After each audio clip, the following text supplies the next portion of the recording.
नमस्कार। मेरा नाम मनोज कुमार है। मेरा आध्यात्मिक नाम सन्यासी नरसिम्हा है। मैं पिछले 30 वर्षों से योग के क्षेत्र से जुड़ा हुआ हूँ। मैंने योग की शिक्षा बिहार योग विद्यालय और बिहार योग भारती, जो कि मुंगेर में अवस्थित है, वहाँ से प्राप्त किया। मैं 1 साल का संन्यास ट्रेनिंग कोर्स किया। उसके बाद वहाँ से मैंने 2 साल का एमए किया योग दर्शन में। फिर 3 साल मैंने वहाँ पर योग विश्वविद्यालय में डिपार्टमेंट ऑफ योग फिलॉसफी में मैंने अध्यापन का काम किया। बिहार योग भारती दुनिया की प्रथम योग विश्वविद्यालय है, जहाँ पर दुनिया भर के लोग देश विदेश से योग की उच्च शिक्षा को प्राप्त करने के लिए आते हैं। यह स्वामी सत्यानंद योग परंपरा या बिहार योग के नाम से भी जाना जाता है। मेरे पूज्य गुरुदेव स्वामी निरंजनानंद जी का मेरे ऊपर विशेष कृपा रहा है। मुझे 6 साल तक आश्रम जीवन जीने का मौका मिला, जहाँ पर मैं उच्च कोटि के सन्यासियों साधकों के साथ रहा, उनके जैसा जीवन जिया, उनसे विचार विमर्श किया और अपने अंदर योग को अनुभव किया। पिछले 17 वर्षों से मैं दिल्ली में कार्यरत हूँ। मुख्य रूप से मैं भारत सरकार के वित्त मंत्रालय में IRS ऑफिसर्स की ट्रेनिंग देता हूँ। इसके अलावा मैं स्वतंत्र रूप से उद्योगपतियों, एकेडमिक्स और प्रोफेशनल्स के साथ काम करता हूँ। अभी तक हमारे योग का ज्ञान सीमित लोगों के पास तक ही था, लेकिन अभी के वर्तमान परिस्थिति में जो कोरोना वायरस का एक विश्वव्यापी समस्या है, जो कि एक महामारी के रूप में उभरा हुआ है, उसके लिए योग एक आवश्यकता बन गई है। अब भी दवाइयाँ भी काम नहीं कर रही हैं। जितनी भी दवाइयाँ हैं सब एक्सपेरिमेंटल बेसिस पर है, और जो वैक्सीन है उसके आने में भी समय लगेगा। और सभी लोग एक स्वर में यह बोलते हैं कि योग लाभदायक है, योग करना चाहिए, योग करो, मन को शांत रखो, सकारात्मक सोचो। लेकिन एक समस्या यह है कि योग में क्या करें, कैसे करें। तरह तरह के शिक्षक हैं, तरह तरह के टीचिंग्स हैं। इन सब सारी चीज़ों को सोचकर मैंने अपनी तरफ से जन सामान्य के लिए एक छोटा सा प्रयास किया। मेरे प्रयास में मैं 2 वीडियो बनाऊंगा, और पहला वीडियो जो है यह योग की टीचिंग है, योग को सिखाना है। दूसरा वीडियो योग एक साधना के रूप में होगा। जो हम सीखते हैं उसी को साधना के रूप में करेंगे, लेकिन सीखने और साधना 2 अलग अलग चीज़ है। सीखने की प्रक्रिया अलग है और साधना की प्रक्रिया अलग है। साधना बिना विक्षेप के होना चाहिए, बिना डिस्टर्बेंस के होना चाहिए।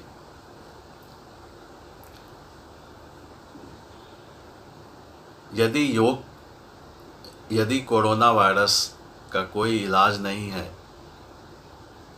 तो फिर हमें क्या करना चाहिए? तो लोग बोलते हैं अपने इम्यून सिस्टम को बढ़ाओ। अभी सही मायने में सर्वाइवल फॉर फिटेस्ट लागू होता है। जो फिट है वही हिट है।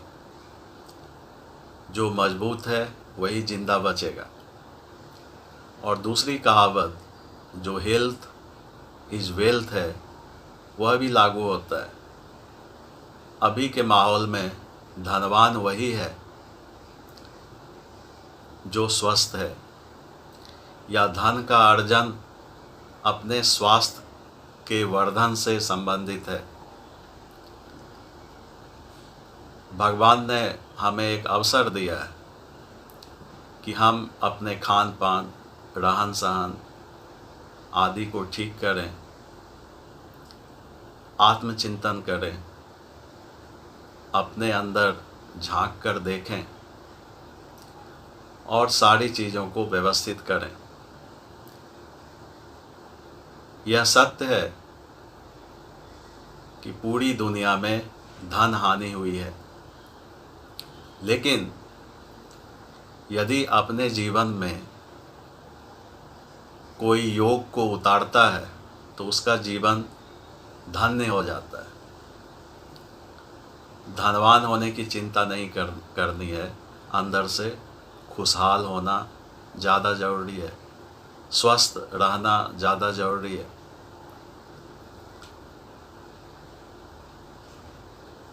तो योग कोरोना वायरस को हराने में कैसे हमारी मदद कर सकता है, इन विषयों पर बात करेंगे। सावधानी के रूप में जो हमें बताया गया है, मास्क पहनना, सैनिटाइज़र का उपयोग करना, हैंड वॉश का इस्तेमाल करना, 2 गज की दूरी बनाए रखना, ये सब तो ज़रूरी है ही। लेकिन कोरोना वायरस है जो कि दिखाई नहीं देता है, और किसे हो जाएगा इसे कोई नहीं जान सकता है। बहुत ऐसे केसेस हुए हैं जिनको पता ही नहीं है कि कोरोना कब पकड़ा, कैसे पकड़ा, हम तो घर से बाहर भी नहीं गए। यह एक अदृश्य शत्रु है, तो इसकी तैयारी अलग ढंग से करनी होगी। मान लीजिए कि पूरी सावधानी के बावजूद भी हमारे अंदर कोरोना वायरस घुस गया। इसके घुसने के 2 मुख्य जगह है, एक है नाक के द्वारा जाता है, दूसरा मुख के द्वारा अंदर जाता है। और मास्क पहनने में भी गड़बड़ी हो गई, या गलती से आपने मास्क को ही टच कर दिया तो कोरोना वायरस घुस सकता है। ये कोई बड़ी बात नहीं है। और ऐसी भी बात नहीं है कि कोरोना वायरस घुसते के साथ आपको तुरंत बीमार करता है। वो 4-5 दिन समय लेता है, अपने कुनबे को बढ़ाता है, अपनी जनसंख्या को बढ़ाता है, उसके बाद आपके ऊपर अटैक करता है। तो अपनी जनसंख्या को वो बढ़ाता कहाँ पे? 2 जगह है, नाक में, दूसरा कंठ में।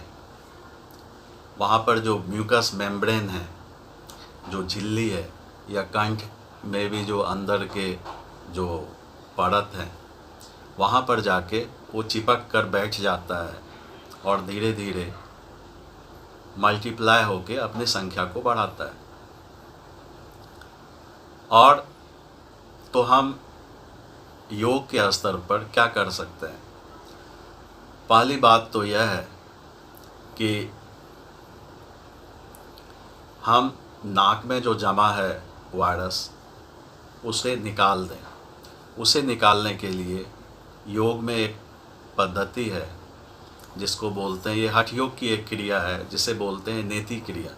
इसके लिए एक नेति लोटा की आवश्यकता होती है। वो इस प्रकार का होता है, इसमें हल्का गरम नमकीन पानी डाल के एक नाक से ऐसे घुसाते हैं, मुंह खुला रख के एक खास एंगल पर सिर को रखते हैं तो दूसरी तरफ से ये निकलती है, पानी निकलती है।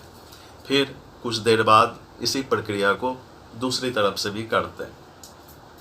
इस तरह से जो साइनस पैसेज है उसमें जो वायरस छिपे हुए हैं वो 100% नहीं तो बहुत कुछ निकल जाता है। तो हम उसकी संख्या को बढ़ने ही नहीं देंगे। और यदि नाक पर वो ज़्यादा अटैक किया तो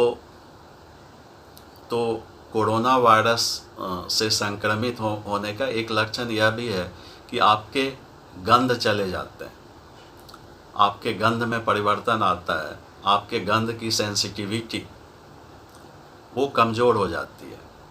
दूसरा, यदि आपके गला में जाके बैठा हुआ है और गला से वो जीवा को इफेक्टेड करके तो आपके स्वाद में भी परिवर्तन लाता है, आपके जो नेचुरल सामान्य स्वाद लेने की जो क्षमता है उसमें परिवर्तन आता है। तो ये जल नेति से हम नाक के वायरस को निकाल सकते हैं। मान लीजिए कि हमें ये नेति लोटा उपलब्ध नहीं है और ना तो कोई योग शिक्षक उपलब्ध है कि जिसके साथ कि हम सीख सके इस प्रक्रिया को, तो उससे घबराने की कोई बात नहीं।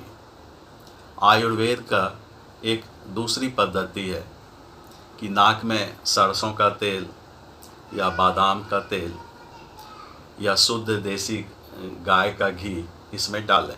सोने के पहले नाक में ड्रॉपर से बूंद बूंद डालें, जिससे कि वो गले तक को उसमें चिकनाई पैदा करे, और चिकनाई होने के कारण वायरस मरते भी हैं और चिपकते भी नहीं हैं, तो उनको अपनी संख्या बढ़ाने का मौका नहीं लगेगा।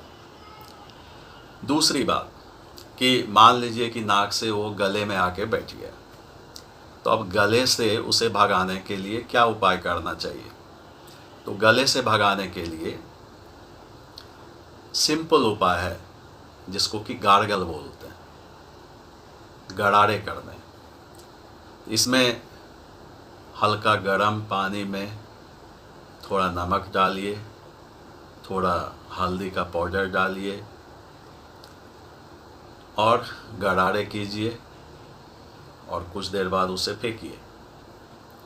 इस प्रकार से हम गरारे करके यहाँ के वायरस को पनपने से रोक सकते हैं। बिना नमक डाले भी कर सकते हैं, नमक गर्म पानी हल्दी के साथ भी कर सकते हैं, या बाज़ार में एक दवाई बीटाडीन होता है जो कि गार्गल करने के लिए होता है, उसका भी उपयोग किया जा सकता है। अब कंठ से ये दो जगहों पर जाता है। यहाँ पर इसे दो रास्ते मिल जाते हैं इस वायरस को, एक तो फेफड़े की तरफ जाता है, दूसरा पेट की तरफ आता है।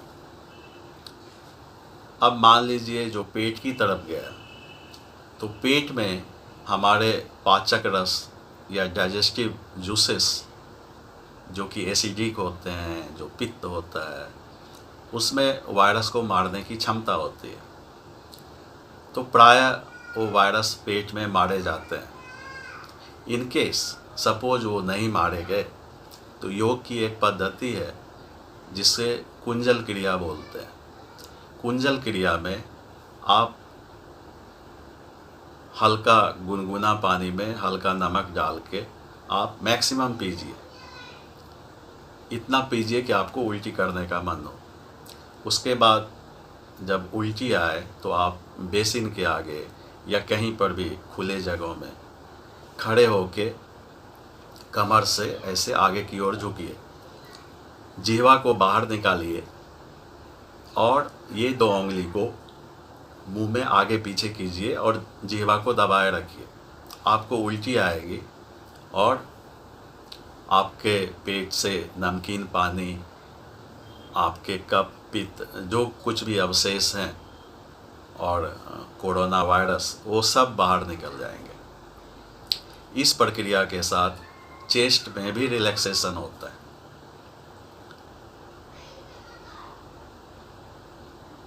अब तीसरी प्रक्रिया है कि मान लो पेट से भी वो नहीं निकला और वो बड़ी आंत में चला गया। तो योग में, हठ योग की एक प्रक्रिया है शंख प्रक्षालन की प्रक्रिया। शंख प्रक्षालन में 6 गिलास पानी पीना होता है, 2-2 गिलास करके, 3 बार में। एक बार 2 गिलास पानी पिए और कुछ आसनों का अभ्यास करते हैं, 5 तरह के आसनों का अभ्यास करते हैं। इससे वो पानी जो है पेट से वो बड़ी आंत में चली जाती है। फिर 2 गिलास पिए, फिर आसनों का अभ्यास किए, फिर 2 गिलास पिए, आसनों का अभ्यास किए। इस तरह से बड़ी आंत में पानी चली जाती है और पूरे पेट को साफ करके नीचे से फ्लश आउट करता है। तो ये हठ योग के डिटॉक्सिफिकेशन, अपने शरीर से विषाक्त चीज़ों को बाहर निकालने का एक तरीका है। लेकिन ये सब योग शिक्षक के साथ ही करना चाहिए। यदि कोई कुशल जानकार योग शिक्षक मिले तो अच्छा है, अन्यथा मत कीजिए, इसकी भी आवश्यकता नहीं है। अब अगली बात, कोरोना वायरस आपके कंठ से चेस्ट में चला गया, आपके फेफड़े में चला गया। तो फेफड़े में जाके ये करता क्या है? तो फेफड़े में ये रक्त के साथ मिल जाता है, रक्त के संपर्क में आता है और रक्त में चला जाता है और रक्त में जाके अपनी संख्या को बढ़ाता है। और जब उसकी संख्या बढ़ती है तो हमारे शरीर का जो रक्षा तंत्र है, इसमें श्वेत रक्त कण होते हैं, वो उन बाहरी परजीवी वायरस से वो युद्ध करते हैं। दोनों तरफ से एक दूसरे को हराने के लिए युद्ध होता है और इस लड़ाई, इस जंग में हमारे शरीर का टेम्परेचर ऊंचा हो जाता है।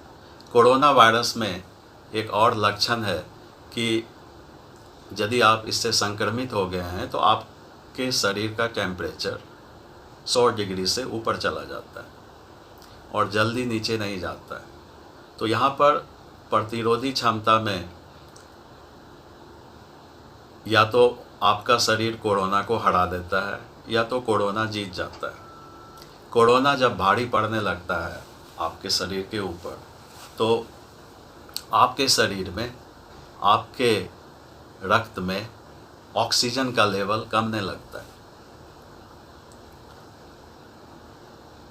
ये एक चीज़ है।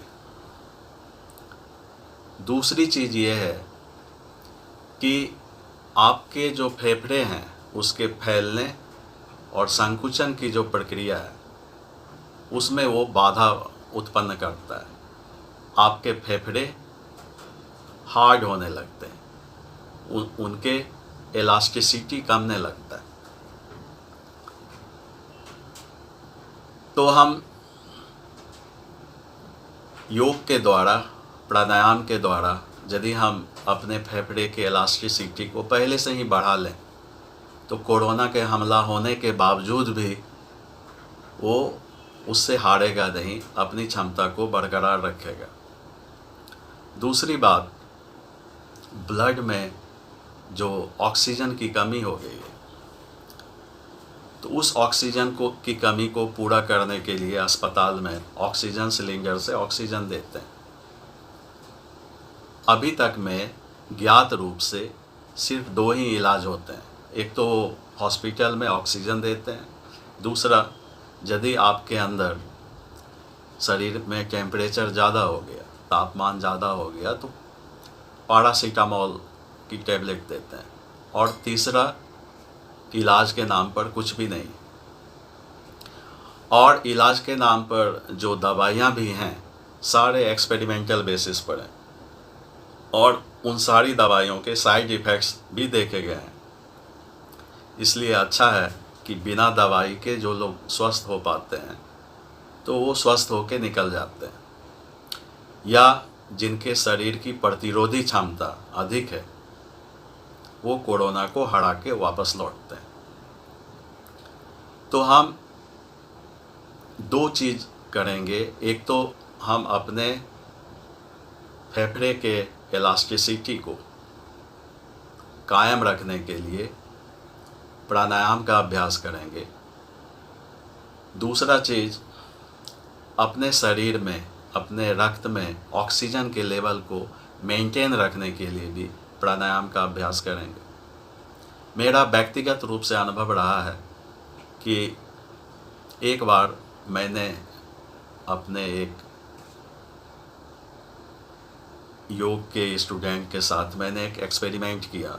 उनके पास एक छोटी सी डिवाइस होती है जिसको ऑक्सीमीटर बोलते हैं। ऑक्सीमीटर को ऐसे फिंगर उसमें डालते हैं और वो इलेक्ट्रॉनिकली स्क्रीन पर आ जाता है कि आपके शरीर में ऑक्सीजन का लेवल क्या है। तो मैंने डाला, उसमें फिंगर डाला, तो मेरा ऑक्सीजन का लेवल उस समय 97 आया, 97। उसके बाद मैंने डीप ब्रीदिंग किया, 4-5 मिनट तक भी नहीं किया, उससे भी कम किया।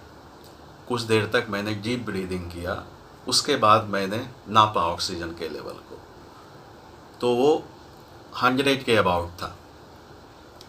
तो इतनी जल्दी हम अपने शरीर में ऑक्सीजन के लेवल को बढ़ा सकते हैं बिना ऑक्सीजन सिलेंडर लगाए हुए।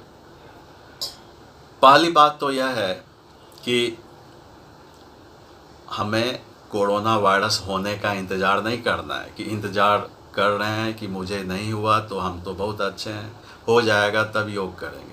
ऐसा नहीं होता है। बरसात शुरू होने के बाद आप सड़क का निर्माण नहीं करते हैं, बाढ़ आने के बाद आप डैम नहीं बनाते हैं। पहले से बांध बना के रखना होता है, पहले से तैयारी करनी होती है। और भगवान भी उसी का साथ देते हैं जो मेहनती है, जो खुद का साथ देते हैं। इसलिए हाथों पर हाथ रखने का कोई फ़ायदा नहीं है। और कोरोना वायरस से बचने के बहाना आपके जीवन में योग घुस जाए, यह बहुत बड़ी बात है। ये 6 महीना तक तो ये वायरस तंग करेगा ही, जब तक वैक्सीन नहीं आता है। तो हमें अपने शरीर के ऑक्सीजन लेवल को बढ़ाना है। दूसरा, हमारे लंग्स के इलास्टिसिटी को मेंटेन रखना है। तीसरी बात, सकारात्मक सोच। सकारात्मक सोच यही है कि आज जो विपत्ति की घड़ी है, इसको हम अवसर में कैसे बदलें। यदि हेल्थ इज़ वेल्थ, तो हम क्यों नहीं अपने हेल्थ को सुधार के धनवान बन जाएं, क्योंकि अभी धनवान वही है जो स्वस्थ है। तो ये एक सकारात्मक सोच का तरीका है। दूसरा, कि घबराना नहीं है, यदि हो भी गया तो घबराना नहीं है। इसके लिए तनाव रहित, शांत और प्रसन्न चित्त की आवश्यकता होती है, जो कि योग के द्वारा आपको प्राप्त होगा। तो योग के अलावा जो हम लोग कर सकते हैं, उसके लिए मैं कुछ ज़्यादा नहीं बातें करूँगा। उसके लिए जो आयुर्वेदिक काढ़ा है या एक बैलेंस डाइट है, जिसके इन्फॉर्मेशंस हमको बहुत सारे इन्फॉर्मेशंस मिले हैं, और प्रायः सभी लोग विशेषज्ञ हो गया है क्या खाना चाहिए, क्या नहीं खाना चाहिए, काढ़ा में क्या पड़ता है, और इसका एजुकेशन मिल गया है। तो हम लोग एक योग का प्रोग्राम बनाएंगे जो कि करीब 50 मिनट का होगा, जिसमें 5 आसन होंगे, 5 प्राणायाम होंगे और 10 मिनट का रिलैक्सेशन एंड मेडिटेशन, जो कि योग निद्रा है। मैंने आसनों का अभ्यास को सीमित रखा है और इस तरह के आसनों का चयन किया है कि यह सभी कोई कर सके, बच्चे से लेके बूढ़े तक हर एक लोग इन आसनों को कर सके। और मेरी इच्छा है कि यह योग प्रोग्राम एक जन आंदोलन के रूप में गांव में, गरीबों में, हर लोगों के पास पहुंचे, क्योंकि अब तो हर एक के पास स्मार्टफोन है, तो जिसे आराम से किया जा सकता है बिना अच्छे योग टीचर के लिए भटके हुए। तो 5 आसन में मैं अभी करके दिखाऊंगा, और मैं पहले भी बोल चुका हूँ, सीखने की प्रक्रिया स्लो होती है, उसमें समझने की आवश्यकता होती है। लेकिन जब हम अभ्यास करेंगे एक साधना के रूप में, तो एक उसमें एक क्रम और एक धारा प्रवाह प्रैक्टिस होती है। उसके लिए मैं एक अलग से वीडियो बनाऊंगा जिसमें कि ज़्यादा विस्तृत रूप में एक्सप्लेनेशन नहीं होगा, उसके बारे में ज़्यादा वहाँ बातें नहीं होगी, एक साधना का रूप होगा। तो थोड़ा धैर्य रख के इस वीडियो को आप देखिए और मेरे अभ्यास के साथ या मेरे अभ्यास के बाद 2-4 राउंड इन अभ्यासों को करके देख लीजिए। समझ लीजिए कि जब हम साधना वाला वीडियो करेंगे तो बिना किसी शंका के आराम से एक के बाद दूसरा तीसरा इस तरह से हम कर सकें। तो पहला आसन है जिसका नाम है ताड़ासन। इसमें रीढ़ की हड्डी को ऐसे करके ऊपर की ओर खींचते हैं। तो यह खड़े होके करने के 4 अभ्यास हैं, 5वां बैठ के करने का। अब मैं दिखाता हूँ कि कैसे करेंगे। ज़्यादा राउंड नहीं मैं दिखाऊंगा समझने के लिए, फिर जब अभ्यास करेंगे साधना के रूप में तो उसमें आप ज़्यादा राउंड करेंगे। तो हमारा पहला आसन है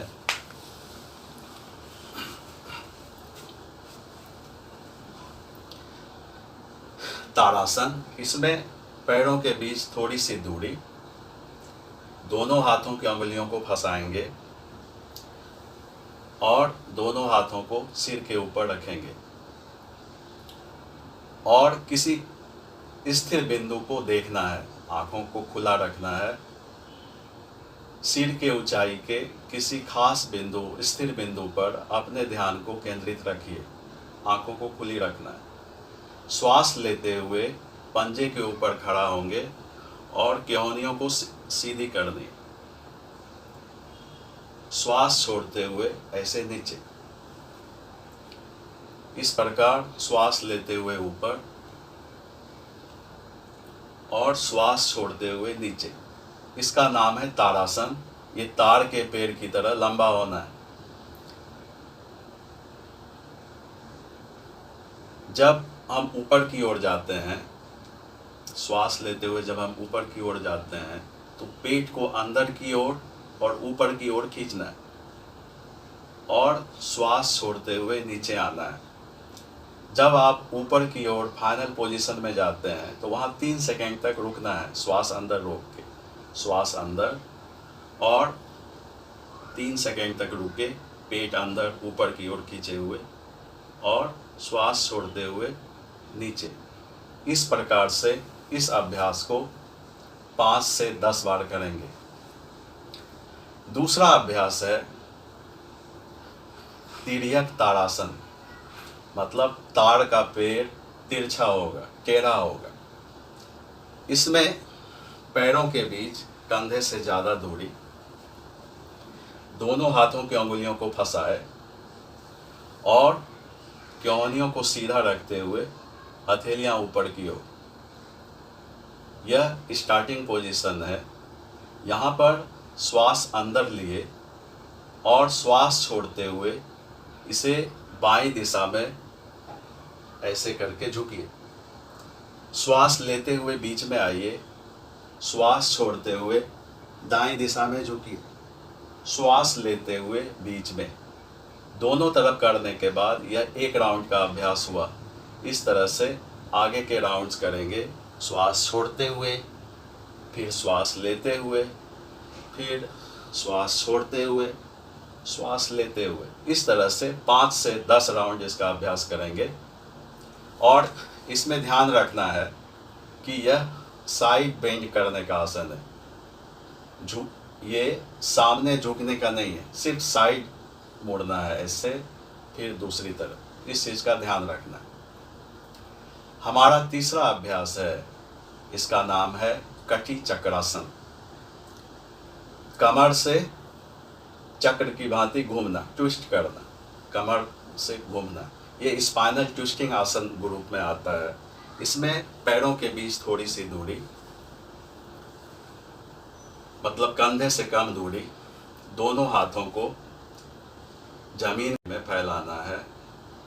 यहाँ पर श्वास अंदर लिए और श्वास छोड़ते हुए ऐसे बाईं दिशा में घूमे, दायां हाथ बाएं कंधे पर पीछे की तरफ दीवार की तरफ देखे, श्वास लेते हुए बीच में आए, श्वास छोड़ते हुए दूसरी तरफ, फिर श्वास लेते हुए बीच में। इस तरह से यह एक राउंड हुआ। अभ्यास की गति इस प्रकार होगी।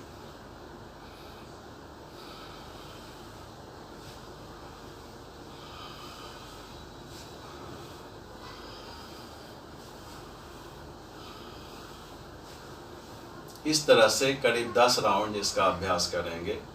ये तीसरा अभ्यास था। चौथा अभ्यास ये बैठ के भी कर सकते हैं या खड़े होके भी कर सकते हैं। चौथा अभ्यास है स्कंद चक्र, शोल्डर रोटेशन, कंधे को गोल गोल घुमाना। यहाँ पर दोनों हाथों की अंगुलियों को कंधों के ऊपर रखें और कोहनियों को सामने की तरफ लाए। यदि मिला पाते हैं तो बहुत अच्छा, ना मिले तो कोई बात नहीं, लेकिन पास लाने का प्रयास। श्वास लेते हुए ऊपर, श्वास छोड़ते हुए पीछे, फिर श्वास लेते हुए ऊपर। इस तरह से 10 बार एक दिशा में किए और फिर 10 बार के बाद दूसरी दिशा में इसी अभ्यास को करेंगे।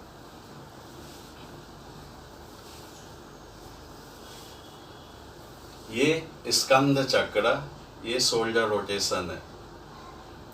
इसके बाद का अभ्यास है पूर्ण तितली, जो कि बैठ के करते हैं।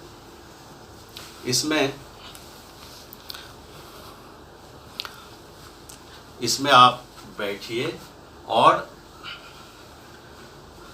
दोनों पैरों के तलवों को आपस में सटाइए, अपनी तरफ खींचिए और रीढ़ की हड्डी सीधी रखिए और इसको ऊपर नीचे कीजिए।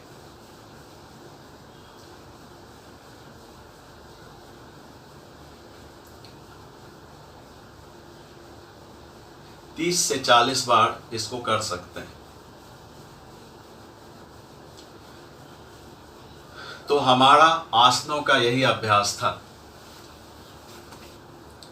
तो ये बिल्कुल ही सरल 5 तरह के आसन मैंने आपको बताए। अब मैं प्राणायाम के बारे में आपको बताऊंगा। तो प्राणायाम में पहला प्राणायाम जो है यौगिक श्वसन है, जिसमें पूरे फेफड़े की क्षमता का उपयोग करने के लिए सीखते हैं। नॉर्मल श्वास में जब हम श्वास लेते हैं और छोड़ते हैं तो करीब 1 सेकेंड के लिए श्वास अंदर लिए और छोड़े, 1 सेकेंड श्वास अंदर लिए फिर छोड़े, और फेफड़े का फैलाव ज़्यादा नहीं होता है, बिल्कुल कम होता है, और उसमें भी ऊपरी लंग्स का उपयोग होता है सामान्य श्वास प्रश्वास में। और हमारे फेफड़े का, हमारे लंग्स का एक बहुत बड़ा हिस्सा बिना किसी एक्सरसाइज के, बिना किसी उपयोगिता के वैसे की वैसे पड़े रह जाती है। तो यौगिक श्वसन के द्वारा हम लंग्स के इलास्टिसिटी को, इसके फैलने और सिकुड़ने की क्षमता को बढ़ाएंगे और अपने खून में ऑक्सीजन लेवल को ज़्यादा बढ़ाएंगे, ऊंचा करेंगे। इसे समझना जरूरी है। यौगिक श्वसन अलग अलग स्टेज में सीखेंगे। मैं एक स्टेज के बाद दूसरा, तीसरा इस तरह से सिखाऊंगा, जिसमें पहला स्टेज है उदर श्वसन, एब्डोमिनल ब्रीदिंग। इसमें एक्चुअली में यह अभ्यास हम लोग जो करेंगे लेट के करेंगे, लेकिन सिखाने के लिए मैं बैठ के सिखा रहा हूँ। लेकिन आप जब करेंगे तो वो लेट के करेंगे, चूँकि वीडियो बना रहा हूँ तो सामने से देखना मुझे ज़रूरी है। मेरे ऊपर ये कैमरा है इसीलिए मैं बैठ के ये दिखा रहा हूँ। इसके लिए पेट को धीरे धीरे फुलाना है श्वास लेते हुए, और श्वास छोड़ते हुए पेट को पचकाना है। श्वास लेते हुए पेट को फुलाना है, श्वास छोड़ते हुए पेट को पचकाना है। जब आप लेटेंगे तो एक हाथ छाती के ऊपर रखेंगे, दूसरा पेट के ऊपर रखेंगे। इससे ये पता चलेगा कि पेट में गति हो रही है या छाती में। इस अंतर को जानने के लिए हाथों का इस्तेमाल करते हैं। जब हम अभ्यस्त हो जाते हैं तो बिना हाथों के इस्तेमाल के भी इसे किया जा सकता है। तो अभी पहला भाग जो है यह है उदर श्वसन, एब्डोमिनल ब्रीदिंग। यहाँ पर पेट श्वास लेने के साथ फुलाना है, श्वास छोड़ने के साथ पेट पचकाना है। अब इस चीज़ को समझना ज़रूरी है कि इससे कैसे फ़ायदा कर रहा है, इसके क्या लाभ होंगे। एक्चुअली में हमारा श्वसन तंत्र और पाचन तंत्र, मतलब पेट और उसके भाग और फेफड़े और उसके भाग दोनों अलग अलग होते हैं, और उसके बीच में यहाँ पर मांस की एक मोटी भित्ति होती है, मांस की एक परत होती है जिसको कि डायफ्राम बोलते हैं। जब हम श्वास अंदर लेते हैं और पेट को फुलाते हैं तो ऐसा नहीं है कि हवा पेट के अंदर जाती है, नहीं, हवा फेफड़े के निचले हिस्से में आती है। जब हम पेट फुलाते हैं तो डायफ्राम नीचे की ओर खींचती है और हवा लंग्स के निचले हिस्से में आता है। इसे ऐसे समझिए कि जैसे एक पिचकारी से आप पानी खींचते हैं ऐसे, तो पिचकारी को ऐसे पीछे की तरफ खींचते हैं तो पानी पिचकारी के अंदर आती है। उसी तरह से जब हम पेट को फुलाते हैं तो डायफ्राम हमारा नीचे की ओर खींचता है और हवा लंग्स के या फेफड़े के निचले हिस्से में प्रवेश करती है। तो इस प्रकार हम फेफड़े के निचले हिस्से का भी उपयोग करते हैं, जो कि आम तौर पर हमारे दैनिक जीवन में उसका इस्तेमाल नहीं होता है। यह स्टेज 1 है जिसमें कि हम फेफड़े के निचले हिस्से का इस्तेमाल करना सीखते हैं डायफ्राम ब्रीदिंग के साथ या उदर श्वसन के साथ। इसका दूसरा स्टेज है चेस्ट ब्रीदिंग। इसमें छाती में श्वास भरते हैं। जब श्वास अंदर लेते हैं तो छाती को ऊपर की तरफ ठुड्डी की ओर खींचते हैं और श्वास छोड़ते हुए इसे वापस रिलैक्स करते हैं। श्वास लेते हुए फेफड़े को फैलाते हैं और छाती को ऊपर की तरफ खींचते हैं। श्वास छोड़ते हुए इसे छोड़ते हैं। इस प्रकार से ये क्रिया करते हैं और ये चेस्ट ब्रीदिंग या छाती श्वसन है। इस प्रकार हम अभी अलग अलग सीखे, पेट को अलग से फुलाना, फिर छाती को अलग से फुलाना। तीसरा स्टेज होता है कि इसमें पहले पेट को फुलाए, मतलब लंग्स के निचले हिस्से में हवा भरे, फिर छाती को फुलाए, मतलब लंग्स के ऊपरी हिस्से में हवा भरे। इसका अर्थ है कि हमने लंग्स के पूरे हिस्से को भर लिया, और जब छोड़ने की बारी आती है तो आराम से छोड़ देते हैं, जहाँ से जैसे भी छूटे। इसके लिए पहले धीरे धीरे पेट फुलाए, फिर छाती फुलाए और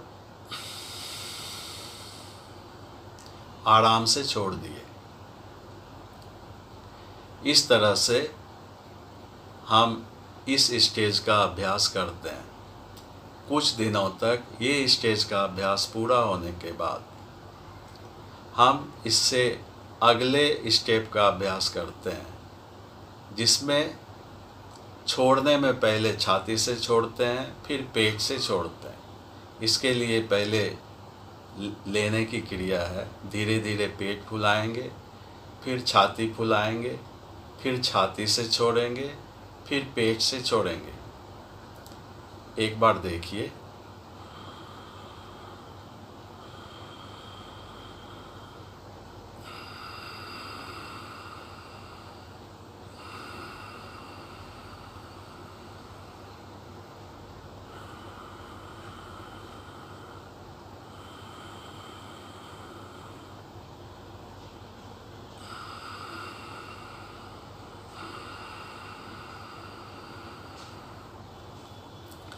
नए साधक को इस स्टेज को करने में परेशानी हो सकती है और ये अभ्यास के द्वारा आता है।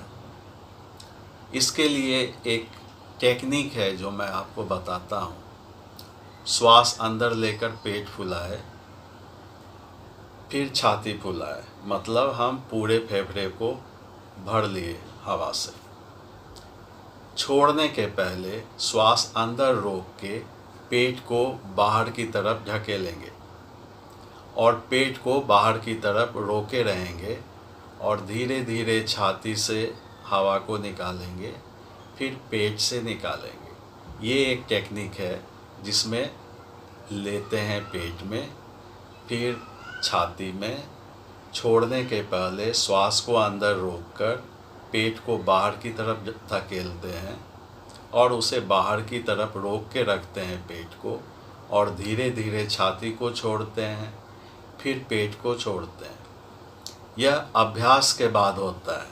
कुछ दिनों तक दिक्कत होगी, फिर आप करने लग जाएंगे। मान लीजिए इन केस ये स्टेज आप नहीं कर पाते हैं, तो भी कोई बात नहीं है। यदि आप पेट में हवा भरना और छाती में हवा भरना सीख गए तो आप पूरे लंग्स की क्षमता का उपयोग करना सीख गए, और यही पूर्ण यौगिक ब्रीदिंग है। एक बार मैं फिर से पूर्ण यौगिक ब्रीदिंग करके दिखाता हूँ।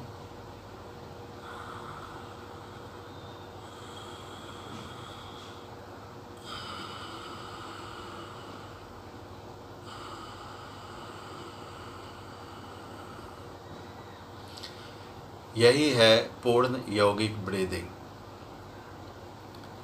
और इसके अभ्यास से हम अपने फेफड़े के इलास्टिसिटी को मेंटेन रख सकते हैं, जो कि सबसे ज़्यादा ज़रूरत है कोरोना वायरस के इन्फेक्शन से बचने के लिए। दूसरी बात यह है कि नॉर्मल ब्रीदिंग में, नॉर्मल श्वसन में हम लोग बहुत कम वायु को ग्रहण करते हैं। बिना कॉम्प्रेशन के सोचिए कि 1/2 लीटर एयर अंदर जाता है, लेकिन जब हम यौगिक श्वसन करते हैं तो 5 से 8 लीटर तक बिना कॉम्प्रेशन वाले एयर को अंदर डालते हैं और वो अंदर में जाके कॉम्प्रेस्ड होता है। तो हमारे अंदर ज़्यादा मात्रा में वायु आती है, और वायु में, हवा में 21% ऑक्सीजन होता है, और इसी ऑक्सीजन की आवश्यकता हमारे शरीर को पड़ती है। ऑक्सीजन ब्लड के साथ मिलकर वहाँ पर ऊर्जा प्रदान करती है। वायु रक्त को शुद्ध करती है, और रक्त के जो अवशेष है कार्बन डाइऑक्साइड के रूप में और दूसरे गैस के रूप में शरीर से बाहर निकलती है।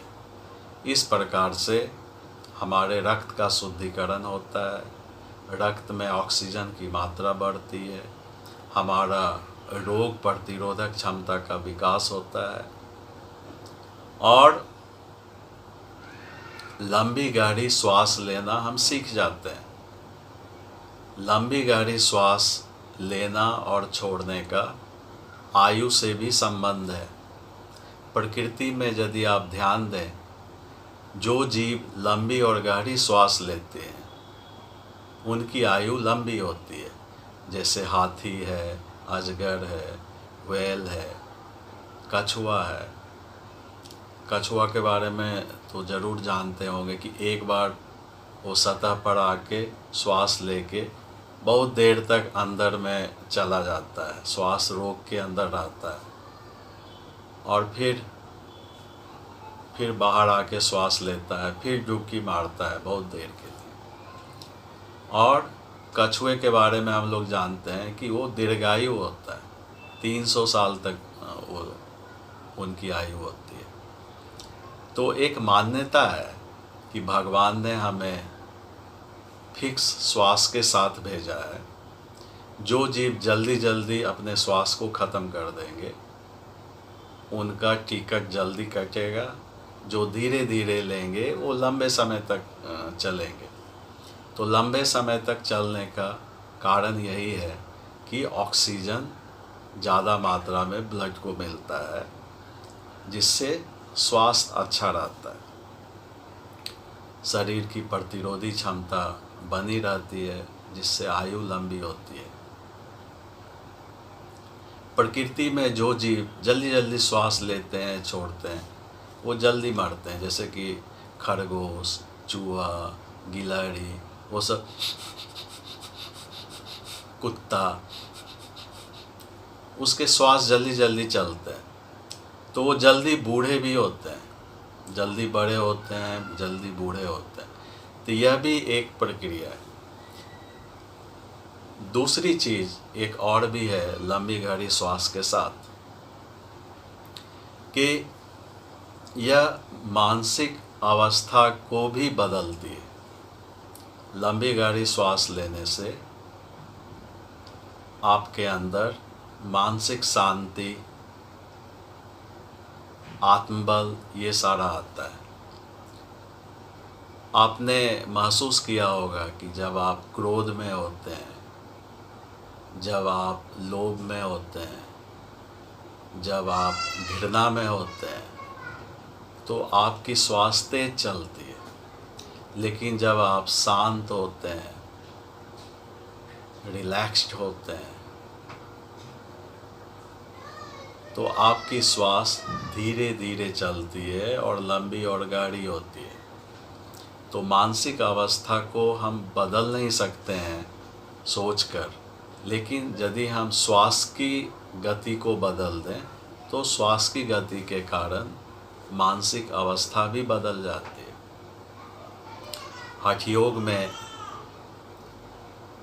हठयोग पर दीपिका एक बुक है, उसमें एक श्लोक है,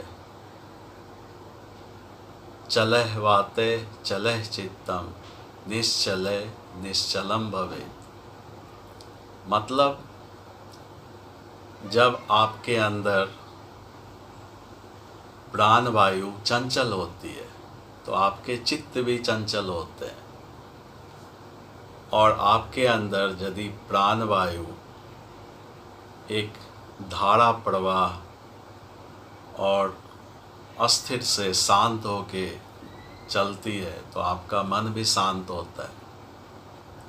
तो यौगिक श्वसन के ये लाभ है। अब हम दूसरा प्राणायाम पे आते हैं। हाँ, यौगिक श्वसन मैंने बैठ के दिखाया है, लेकिन आप लोगों को इसे लेट के करना है, क्योंकि बैठ के करने में थोड़ी दिक्कत आती है। जब आपका बहुत अच्छा अभ्यास हो जाए तब आप बैठ के भी कर सकते हैं, कोई बात नहीं। लेकिन इस लेवल पर प्रारंभिक अभ्यासियों के लिए लेट के करना और हाथों का उपयोग करना ज़्यादा अच्छा है। यौगिक श्वसन सीखने के बाद हम लोग प्राणायाम का अभ्यास सीखेंगे। यौगिक श्वसन प्राणायाम के पहले का अभ्यास है, यह एक तैयारी है। यौगिक श्वसन यदि आप अच्छी तरह से सीख जाते हैं तो प्राणायाम के उच्च अभ्यास आप कर पाएंगे, अन्यथा आपकी प्रगति उतनी अच्छी नहीं होगी जितनी होनी चाहिए। हम लोग 5 तरह के प्राणायाम सीखेंगे। पहला है कपालभाति, दूसरा भस्त्रिका, तीसरा अग्निसार क्रिया, चौथा नाड़ी शोधन या अनुलोम विलोम, पांचवा भ्रामरी। इन 5 तरह के प्राणायाम का अभ्यास सीखेंगे। तो पहला अभ्यास हमारा है कपालभाति। कपालभाति का मतलब है कि कपाल क्षेत्र को शुद्ध करना। ये क्षेत्र ये सब कपाल क्षेत्र में आता है। और इसको शुद्ध करने के लिए हाई प्रेशर पर हवा को पेट के सहारे पंप करते हैं इस क्षेत्र में। जैसे कि सामान्य रूप से हमारे नाक में कोई कीटाणु जीवाणु प्रवेश कर जाते हैं तो हमें छींक आती है, और छींक में हम उच्च दबाव के साथ नासिका से हवा को फेंकते हैं, जिससे वो कीटाणु जीवाणु या कुछ भी जो फंसा हुआ है वो बाहर निकलता है। इसी चीज़ को हम प्राणायाम के माध्यम से करेंगे। तो इसमें देखना है कि हमको श्वास फेंकने में जोर देना है, लेने में नहीं। लेना अपने आप होगा, छोड़ने में आप अपनी तरफ से प्रयास करेंगे। 20 बार छोड़ते हैं, फिर एक बार लंबी गहरी श्वास लिए और छोड़े, और तो इसको एक राउंड बोलेंगे। आप देखिए इस अभ्यास को कैसे करते हैं।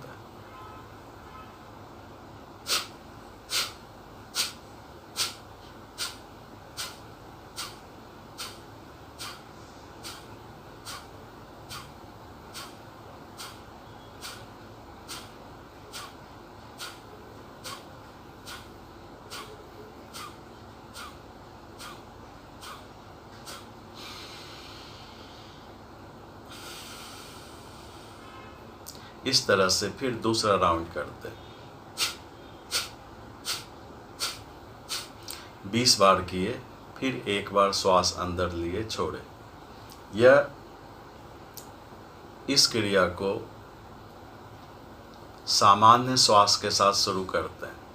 ऐसा नहीं है कि हम श्वास अंदर ले लिए और 20 इंस्टॉलमेंट पर ऐसे ऐसे करके छोड़े। ये ऐसा नहीं है, ये गलत है। जैसे मैं गलत करके दिखाता हूँ,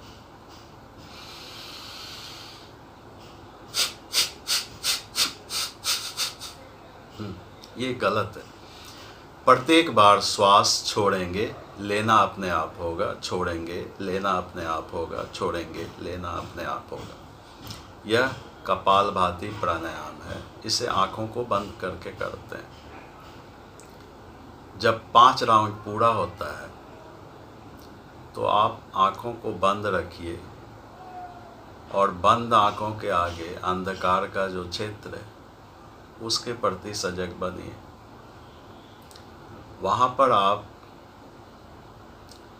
विचारों में कमी का अनुभव करेंगे या विचार शून्यता की स्थिति को आप अनुभव करेंगे। इस प्रक्रिया के माध्यम से ये स्थिति बनती है कुछ देर के लिए, तो उसे अनुभव करना चाहिए। इस अवसर को खोना नहीं चाहिए। दूसरा अभ्यास है भस्त्रिका प्राणायाम, जिसमें श्वास लेना और छोड़ना दोनों पे बराबर रूप से बल देते हैं। श्वास लेने के साथ पेट बाहर की ओर, छोड़ने के साथ अंदर की ओर जाती है। इस क्रिया को भी 10 से 20 राउंड करके एक लंबी गहरी श्वास अंदर लिए और छोड़े तो उसे 1 राउंड गिनती गिनेंगे। इस तरह से 3 से 5 राउंड इसे करना चाहिए। अब आप देखिए इसे कैसे करते हैं।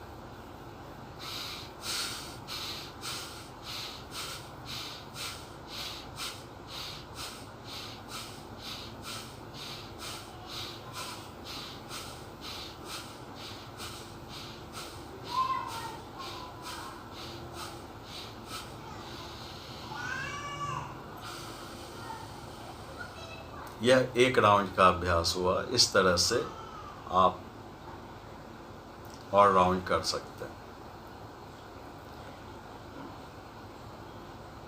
प्रारंभिक अभ्यासियों को इसमें दिक्कत आती है कि जब श्वास लिए तो पेट फूल के बाहर आएगा, श्वास छोड़ने के साथ अंदर जाएगा। इसके लिए कुछ अभ्यास की आवश्यकता है। तो प्रारंभिक अभ्यासियों को धीरे धीरे पेट फुलाने पचकाने का अभ्यास करना चाहिए।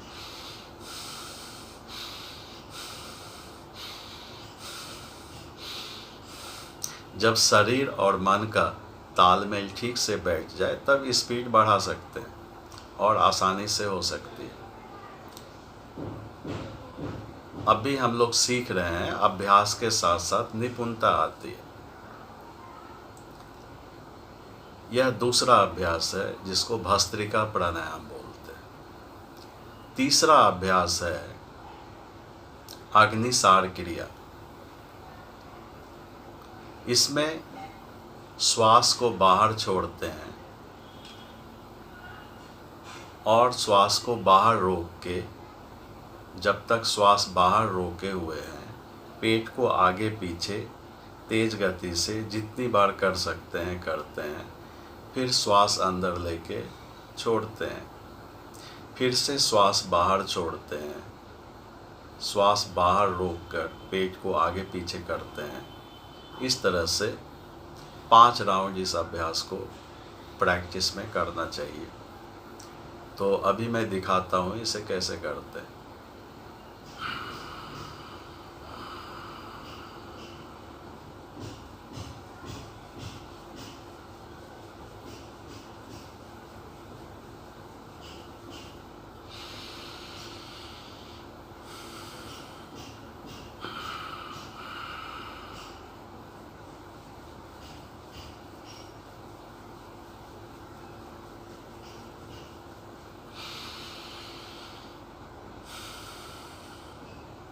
इस तरह से ये अभ्यास करते हैं।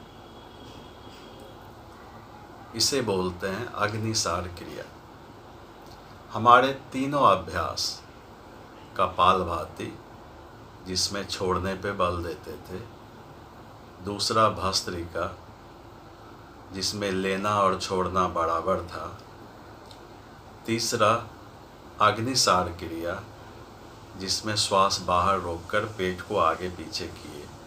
तीनों प्रैक्टिस में एक चीज़ कॉमन है कि पेट का जो रीजन है, ये क्षेत्र, इस पर झटके से दबाव पड़ता है, संकुचन होता है और फैलाव होता है, संकुचन होता है, फैलाव होता है।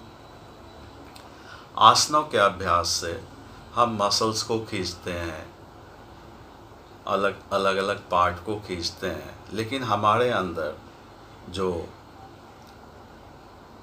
पेट के अंदर जो महत्वपूर्ण ऑर्गन है, जैसे आपका लीवर है, फिर स्प्लीन या तिल्ली बोलते हैं, किडनी है, छोटी आंत है, बड़ी आंत है, आमाशय है, ये सारा इस क्षेत्र में ही होता है। जब उसको संकुचित करते हैं और फिर अचानक से छोड़ते हैं, इस तरह से जब आगे पीछे होता है तो उसके अंदर रक्त का संचार तेज हो जाता है और उसके अंदर से भी विषाक्त तत्व बाहर निकलते हैं और उनकी क्रियाएं सुधर जाती हैं और वह सही ढंग से काम करता है।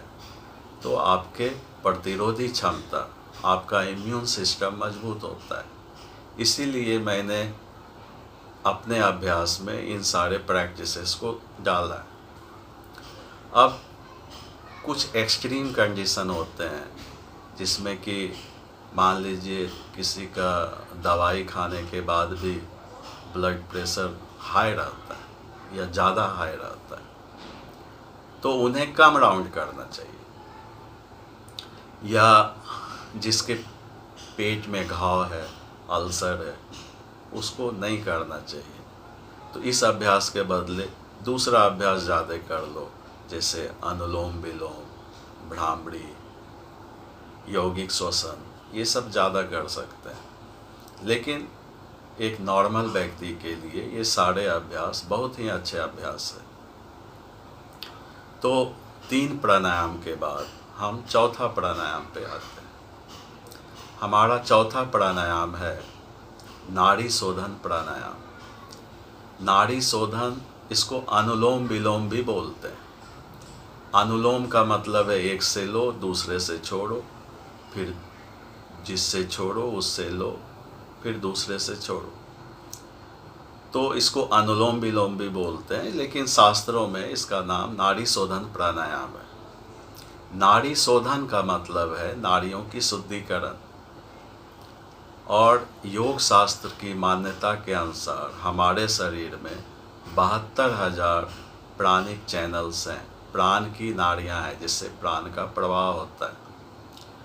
और शरीर में कोई भी रोग वहीं होता है जहाँ पर कि प्राण का सप्लाई ठीक से नहीं होता है। जैसे कि मान लीजिए कि किसी के लीवर में प्राण का सप्लाई कम गया, मतलब लो वोल्टेज करंट आ रहा है, तो धीरे धीरे लीवर कमज़ोर हो जाता है। कहीं पर अवरोध है जिसके कारण उसको सप्लाई नहीं मिल रहा है। तो जिस अंग को प्राण का सप्लाई कम होता है वो धीरे धीरे कमज़ोर होता है और वो अंग रोगी हो जाता है।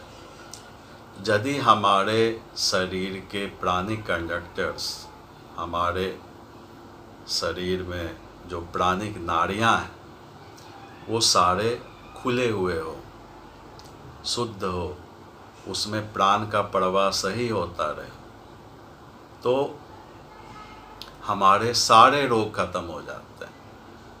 ऐसा मान के नहीं चलना चाहिए कि हम सिर्फ कोरोना से बचने के लिए ये सब अभ्यास सीख रहे हैं।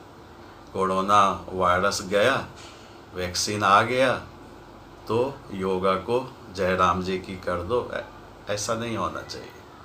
ये आपके स्वास्थ्य के लिए, शारीरिक मानसिक स्वास्थ्य के लिए बहुत अच्छा है। दूसरी बात यह है कि ये एक नाक से लेना, दूसरे से छोड़ना, दूसरे से लेना, फिर पहले से छोड़ना, इस तरह की प्रक्रिया से हमारे शरीर और मन में एक संतुलन आता है।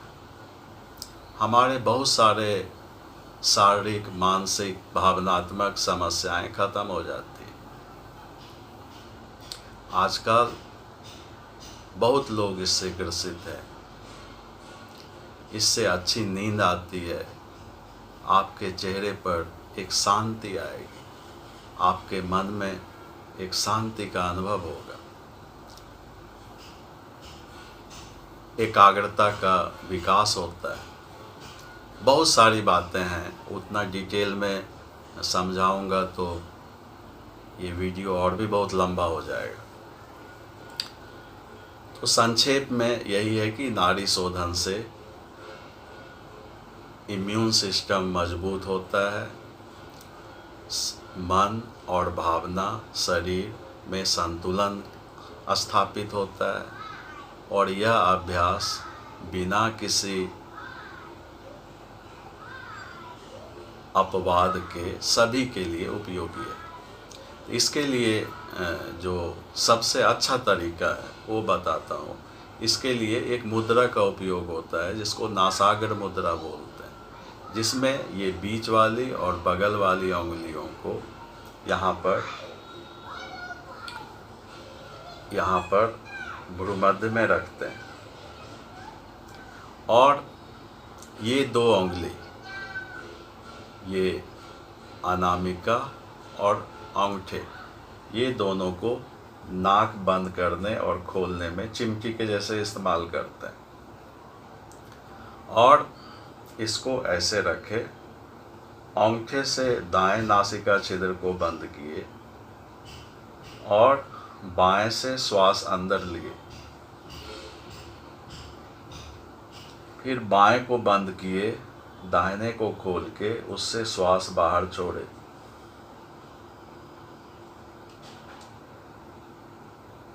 फिर दाएं से श्वास अंदर लिए और बाएं से श्वास को बाहर छोड़े।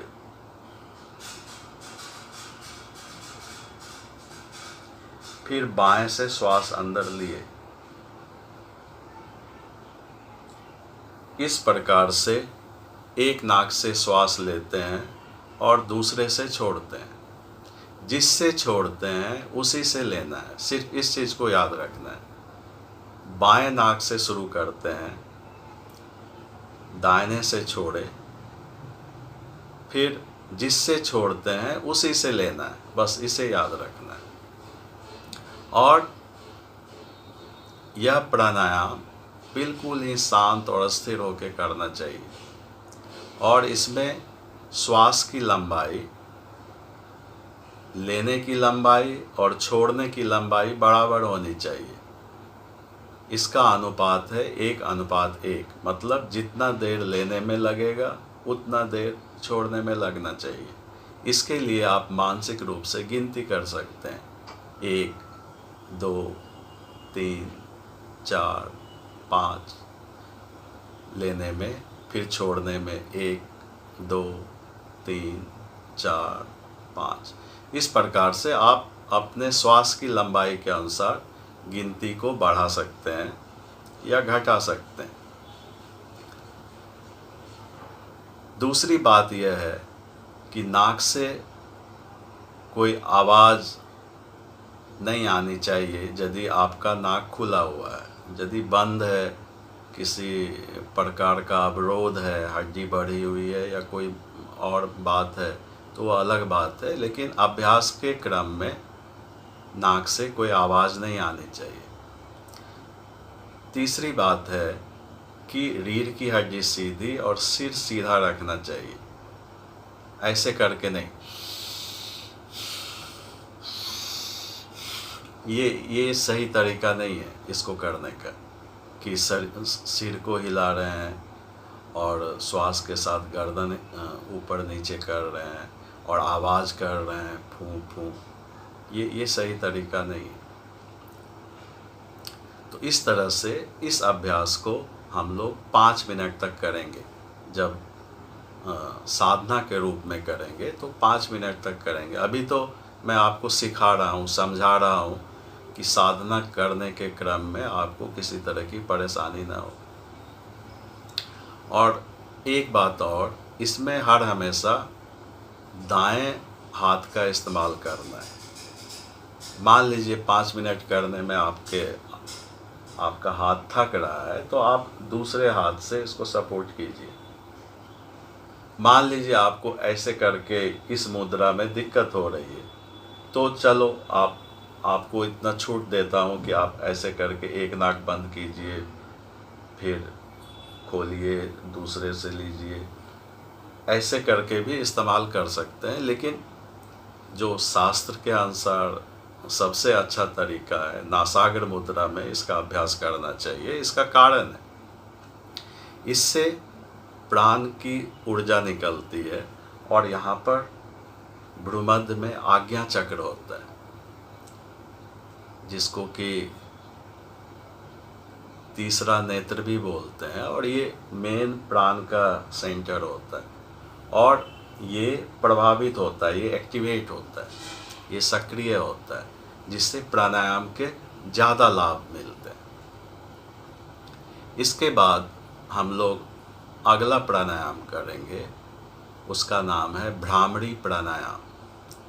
भ्रामरी भौंरा शब्द से बना है, संस्कृत में भौंरा को भ्रमर बोलते हैं, उसी से भ्रामरी प्राणायाम है। और भौंरे की आवाज़ होती है गुंजन, ये गुंजन की आवाज़ भौंरे के द्वारा होती है।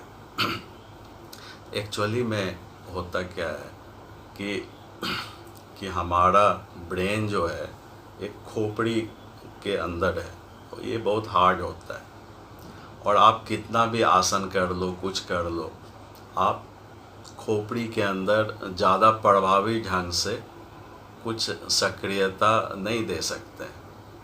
तो हम लोग क्या करते हैं कि साउंड वाइब्रेशन का इस्तेमाल करके खोपड़ी के अंदर एक तरंग पैदा करके उसका मसाज करते हैं।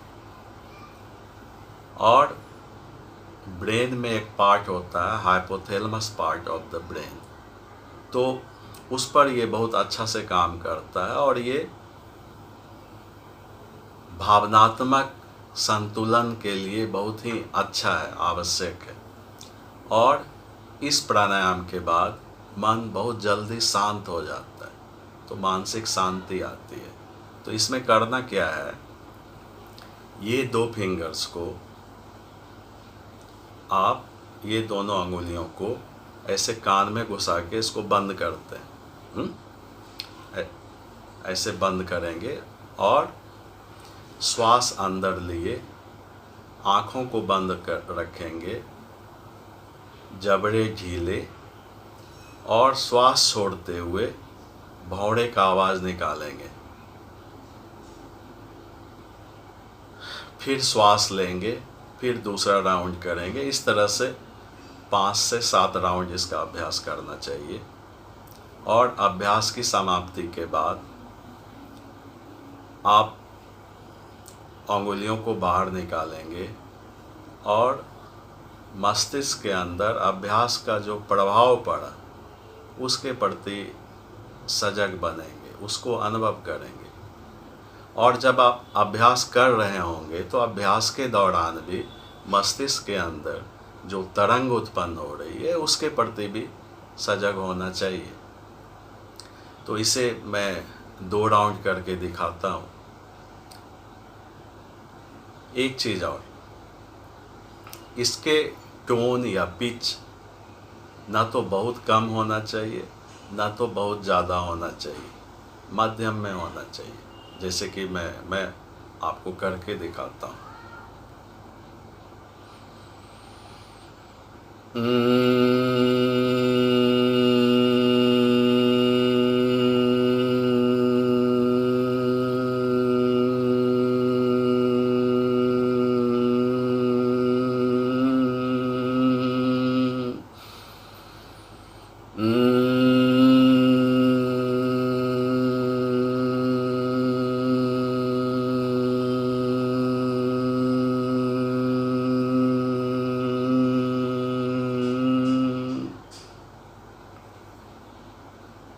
मैं 2 राउंड करके दिखाया, इसे अभ्यास करेंगे तो ज़्यादा करेंगे। यदि आपके आवाज़ बहुत ही कम है तो आपको वाइब्रेशन कम पता चलेगा, उसके फायदे कम होंगे।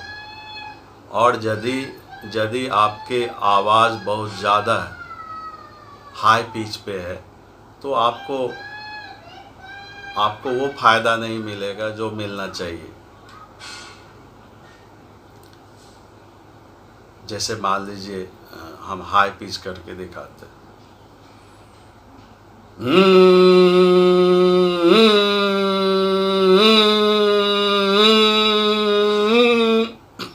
कुछ लोग ऐसे भी करते हैं जो कि गलत है।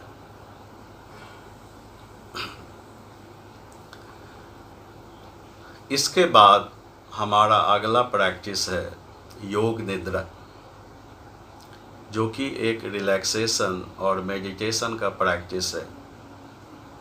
इसमें पीठ के बल लेट जाते हैं और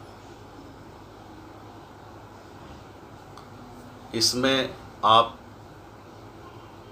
पैरों के बीच थोड़ी दूरी, दोनों हाथ बगल में ऐसे करके आंखें बंद करके आप लेट जाते हैं और 10 मिनट का आपको निर्देश मिलेगा, उसका पालन करते जाना है। और निर्देश में इस तरह के निर्देश होंगे कि आप अपने चेहरे को शिथिल कीजिए, छाती प्रदेश को शिथिल कीजिए, उदर प्रदेश को शिथिल कीजिए। इस प्रकार शरीर के अलग अलग अंगों के नाम बोला जाएगा। ये एक स्टेप है। दूसरा स्टेप में होगा कि आपका शरीर जहाँ जहाँ फर्श को या बिस्तर को, जिस चीज़ पर लेटे हुए हैं, जहाँ जहाँ उसे स्पर्श कर रहा है, उन स्पर्श बिंदुओं का ख्याल, जो कि जिसके कि आपको डिटेल इंस्ट्रक्शंस मिलेंगे प्रैक्टिस में। फिर आएगा कि आपका स्वाभाविक श्वास के साथ पेट के ऊपर जाने नीचे आने के प्रति सजगता, एक पहरेदार की भांति आप उसे देखेंगे और मानसिक रूप से अनुभव करेंगे कि हमारे शरीर में प्राण शक्ति, ऊर्जा का संचार हो रहा है। हमारे शरीर से श्वास छोड़ने के साथ अंदर के नकारात्मकता, विषाक्त तत्व आदि बाहर निकल रहे हैं। इस तरह से श्वास लेने के साथ ऊर्जा शरीर में फैल रही है, श्वास छोड़ने के साथ हमारे शरीर के सारी समस्याएं बाहर निकल रही है। इस तरह से आप मानसिक रूप से कल्पना करते हैं। इसके बाद एक स्टेज आता है कि जिसमें पेट के ऊपर जाने और नीचे आने के प्रति सजगता के साथ मानसिक रूप से उल्टी गिनती गिनते हैं। और ये 54 से 0 तक उल्टी गिनती गिनेंगे। श्वास अंदर गई 54, मतलब पेट ऊपर आया 54। फिर श्वास बाहर गई 54, श्वास अंदर लिए 53, श्वास बाहर छोड़े 53, फिर श्वास अंदर गई 52, फिर बाहर आई 52। इस प्रकार से 0 तक आने का प्रयास करते हैं। बीच में यदि आप गिनती को भूल जाते हैं तो फिर पुनः 54 से प्रारंभ करते हैं। मैं अपनी गिनती को काउंट करते रहूँगा और मेरा 0 तक आने के बाद हम उस स्टेज को रोक के फिर आगे बढ़ेंगे। इसलिए आपको चिंता नहीं करना है और गलत काउंटिंग नहीं करना है। इसके बाद एक स्टेज आता है जिसमें कि संकल्प लेना होता है। चूँकि इस अवस्था में, इस अभ्यास के बाद हम लोग उस अवस्था में पहुंच जाते हैं जहाँ पर कि आप अवचेतन मन की गहराई के करीब में होते हैं। और वहाँ पर यदि मन में कोई सकारात्मक विचार को डाल देते हैं तो वह मन के अंदर से आपको वहाँ से आपको प्रेरित करता है उस दिशा में आगे बढ़ने के लिए। तो एक संकल्प हम मन में लेते हैं जो कि एक सकारात्मक विचार या सकारात्मक लक्ष्य होता है, एक सेंटेंस के फॉर्म में। जैसे कि मैं रोज़ योग का अभ्यास करूँगा, या मैं कठिन परिश्रम करूँगा, मैं लोगों की सहायता करूँगा, मैं आध्यात्मिक जीवन जीऊँगा। इस तरह के आप कुछ भी चुन सकते हैं। ये आप पर डिपेंड करता है कि आप जीवन में चाहते क्या हैं, लेकिन सकारात्मक होना चाहिए, नकारात्मक नहीं।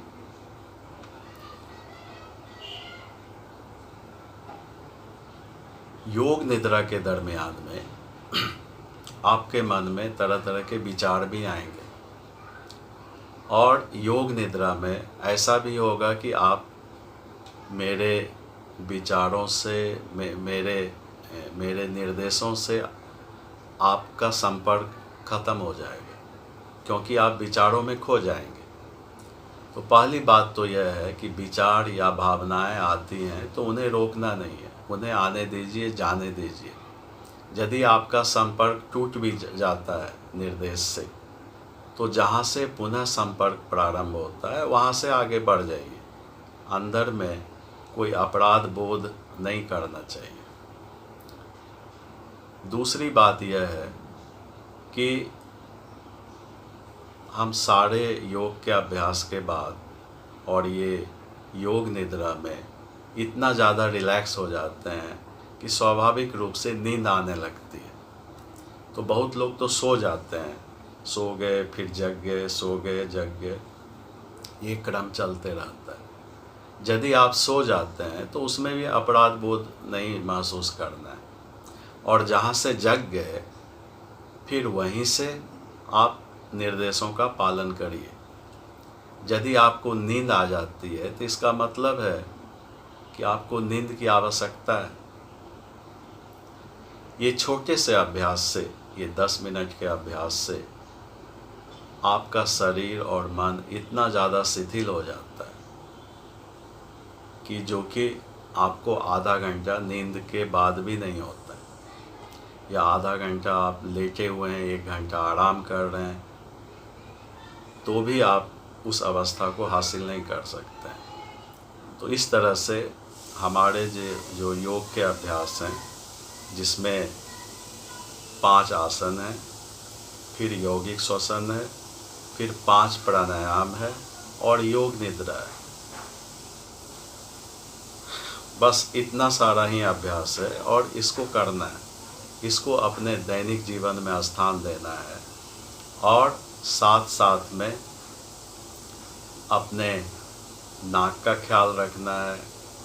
उसके लिए या तो नेति कीजिए या नाक में तेल घी आदि डालिए, कंठ में गार्गल कीजिए, पेट के लिए काढ़ा पीजिए। ये भी वायरस बैक्टीरिया को मारता है, शरीर में प्रतिरोधी क्षमता को बढ़ाता है। तो योग और आयुर्वेद के मिश्रण से हम लोग सब लोग मिल के इस कोरोना संकट पर विजय प्राप्त करेंगे। अपने जीवन में एक सकारात्मक परिवर्तन लाएंगे, दूसरों को भी इस मार्ग पर चलने के लिए प्रेरित करेंगे। आप 1 सप्ताह तक अभ्यास करके देखिए, आप में यदि परिवर्तन आता है तो कृपा करके आप दूसरों को भी इसे फॉरवर्ड कीजिए, क्योंकि यह भी एक पुण्य का काम है। जो लोग धनवान थे उन्होंने करोड़ों रुपये दान किए इस कोरोना वायरस से लड़ने के लिए। डॉक्टर अपनी सेवाएं दिए, ज्ञानवान लोगों ने अपने तरीके से सेवाओं को दिया, और हम जनसाधारण का कर्तव्य बनता है कि इस कोरोना की जंग में हम सब साथ मिलके एक दूसरे को प्रेरित करें और अच्छी चीज़ों को बांटें। हमारे पास यदि एक अनुभव है तो इससे अवश्य बांटना चाहिए। यदि किसी का जान बच गया तो इससे ज़्यादा और क्या पुण्य मिल सकता है।